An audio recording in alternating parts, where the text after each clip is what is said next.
Hey guys, welcome back. So as you can see, I'm going to be trying out this DipWell starter kit. It was requested for me to try out some DipWell stuff. So per your guys' request, that's what I'm doing. I do like that they included this little temperature pro tip guide in there. Of course, you get instructions. You get 3 1-ounce jars of dip powder. 2 of them are color. The one is base and finish, which is their clear, which I really love and appreciate that a company threw a clear dip into a starter kit. I think all starter kits should have a clear, even if it's just the mini jar. So you get a couple files, you get a cuticle stick on steroids, extremely large, and then you get the liquids. You get a bond, you get your base, you get activator, you get top coat, you get a brush saver. I'm just gonna go in and do my weirdo sniff test just to see if they smell like what I am used to and to see how strong they do smell. To me, they actually didn't smell that strong. It wasn't bad. It didn't bother my nose, didn't make my eyes water, anything like that. So that's always a plus. So yeah, I am going to go ahead and swatch these off camera. I did get the neon kit, so I got a neon orange and a neon pink. Obviously with a starter kit, especially off Amazon, you can't pick your colors, which that's why I'm not a fan of starter kits. I like to be able to pick what I'm getting. As of right now, as I'm doing this voiceover, it is June 4th. And this kit is not available on Amazon, but if I can find it on the DipWell website itself, I will leave it linked there for you guys in case you do happen to want to grab this kit and try it out for yourself. So I did not use the Bond one. I'm not a fan of primers. For some reason, I have issues when I use primers, like I don't know, the dip just doesn't seem to stick all the way on a first coat whenever I use a primer. And I heard kind of horror stories on the DipWell kit, so I used my peel off base coat underneath this mani. So I'm just going in and doing a little half dip of the base and finish, which is clear, just to give the tips of my nail a little bit of added strength. I apologize if you hear birds in the background. It is early here and they are a chirping. So I'm just going in and doing, like I said, my little half dip in clear. Then I'm going to do 2 full dips of the orange color. As far as the liquid goes, like I said, didn't smell much, didn't burn my nose, didn't make my eyes water. They were a little bit on the thin side, not super thin to where, you know, it flooded my cuticles or anything like that, but I'm just really not a big fan of thinner liquids. I like the thicker liquids. I feel like I have more control over them. So I'm going to mix up this orange shade. I did actually like the color. My only complaint is, and this is just my complaint with starter kits in general, the pre-packaged starter kits. You can't choose your color, which is why I don't like starter kits. I wish they would have done either the neon orange or the neon pink and then threw in like neon blue or neon purple. Just something to really make the colors different, because orange and pink are pretty similar. So now I'm just going to, like I said, go in. I'm not doing anything new, weird, or crazy, just my normal basic dip application. So I will let you guys watch this for a bit and I will be right back.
Alright, so my first dip is done, and now I'm going in with my second dip. As far as the powders go, they are a little on the thin side, and it doesn't pick up on camera, but they are a little bit sheer. I can see through them. I actually debated on doing a third dip, which you actually can do with these liquids and the powders just because of how thin they do actually go on. But I didn't, because I was like, that wouldn't be true to how I usually do my manis. So I'm just doing the 2 dips and then capping in clear as I always do. I didn't have any issues with the liquids or the powders. They were actually really soft. They weren't gritty or grainy or anything like that. So the consistency of everything so far is nice, other than, you know, the liquids being a little bit on the thin side. And the liquid did kind of, you know, get away from me a little bit here and there. But luckily, since they are thinner liquids, you do have that little bit of extra time to really clean up. So it wasn't a huge issue for me. Just make sure you have a orange wood stick or a toothpick or dotting tool, so that you can clean up your sidewalls. So while you guys watch me finish up my second dip in this neon orange color, just wanted to talk to you guys again about my series that I mentioned a couple videos back. One of you gave me the name option Mani Tails, which I absolutely love, so that's what I'm gonna call it. So if you guys want to share your favorite or your worst mani pictures with me and your story behind it, or just your nail journey in general, shoot me some pictures and your story to dipnailsbyjules@gmail.com. I'm gonna throw it up here in just a second, and I will also leave my email in the description below. Just keep in mind that the pictures you send me and your stories, I'm going to be sharing with everybody else, so just make sure that you are all right with that. But I've gotten a couple stories in already, and I love them, and I am so excited to start this little series.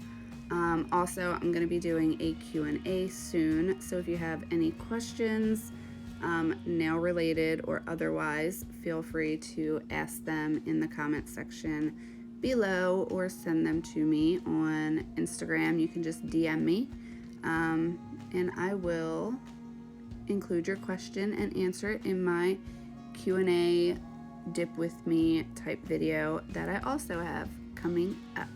So I am going to finish up my second dip in this neon orange color. I'm going to cap it in the clear, which they call their base and finish. So I will let you guys watch, and I will be back in a bit.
Alright, so dip application is done, and now I'm just speeding through doing my 2 coats of activator. I didn't have any issues. The activator cured them. They were nice and hard. They passed my little bendy test that I do. My only issue is the top coat process as far as going by their directions. Obviously, since I didn't use the pink, and I don't think that the colors are that bad, so the pink I'm actually going to throw into one of my upcoming giveaways just because I'm not a big pink type of person. But here I just wanted to show you real quick the files and cuticle stick and buffer that's included, and I would never use that. Maybe to slap somebody with, but as far as on my nails, it's just way too bendy. I actually got this buffer file combo in the Tamika dip kit, and I didn't use it in that video, I don't think, but I actually kinda am loving having a buffer like this instead of the big huge buffing block. Like I said, I am going to use the DipWell top coat. I've already filed and e-filed, so now I'm just going in and buffing up the surface of my nail, making sure that they are nice and smooth. And I just like to buff underneath my nail just to make sure if there's any hard edges there that they are nice and smooth as well. So I'm just going to finish up buffing my nails really quickly, and then we will get into some top coat. So I'll be right back.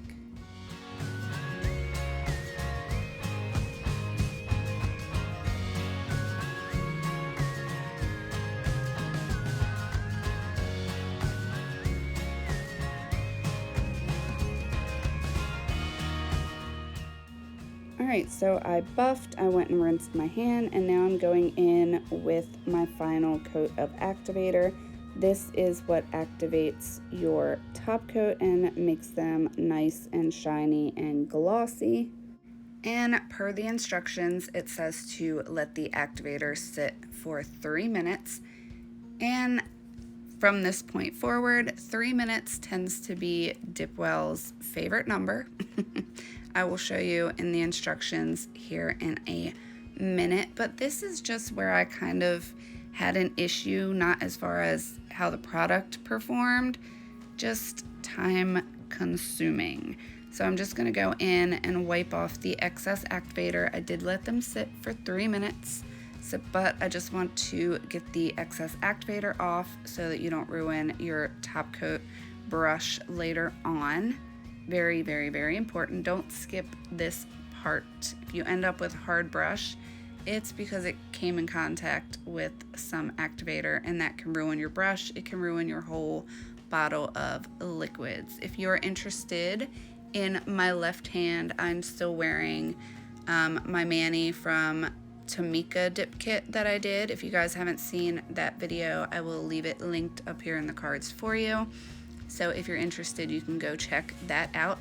But now I'm going to get into the DipWell top coat. And they call their top coat the sealer. This is where I hear a lot of complaints on the DipWell kit. A lot of people say they can't get the top coat shiny, or that it just isn't a shiny top coat. It wasn't the worst top coat I've ever used, but it wasn't super, super shiny, but it was like I could live with it type of shine. So I am going in and doing my first coat of the dip top coat, doing a quick 2 to 3 strokes, and then wiping my brush off on my paper towel. I wasn't a huge fan of the brushes. They just, I don't know, to me they were cheap brushes. But here's the thing.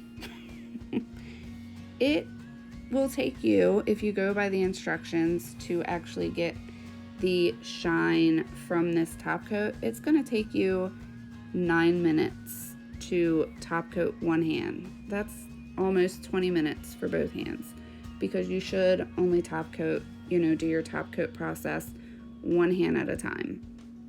They want you to put the last coat of activator on, wait 3 minutes, do your first coat of top coat, wait 3 minutes, and then do your second coat of top coat, and then let that dry for another 3 minutes, which I of course did do because I want to follow everything by the instructions so that I can give you guys an actual honest review of how the products perform based off of how the company recommends that you use them, which I do always recommend you go by your instructions. That is just going to give you the best possible results. And they did take about 3 to 4 minutes to fully dry at the end, which to me that was a little bit long. I'm used to a dip top coat only taking like 2 minutes to dry, but I will let you guys watch me finish up my top coat and I will be right back.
Alright, so dip top coat is all done, and as you can see they have a nice shine to them. I mean, it's not terrible. It's definitely not like my gel top coat, but I have yet to find a dip top coat that compares to gel. So I let them sit for another 3 to 4 minutes, and this is what they look like all dried and done. So to me it wasn't terrible. I don't know, I don't like having to spend that much extra time on a mani when there are other dip top coats that are so much faster to use. So I'm finishing off my mani with my Candy Skincare Cuticle Oil. This scent is Sweet Spells, smells just like Love Spell by Victoria's Secret. I will leave everything linked below, including my coupon code for Candy Skincare. But you guys will have to let me know what you guys think of the DipWell kit. Have you tried it? Will you try it? So I will see you guys in the next video. Thanks for watching. Bye.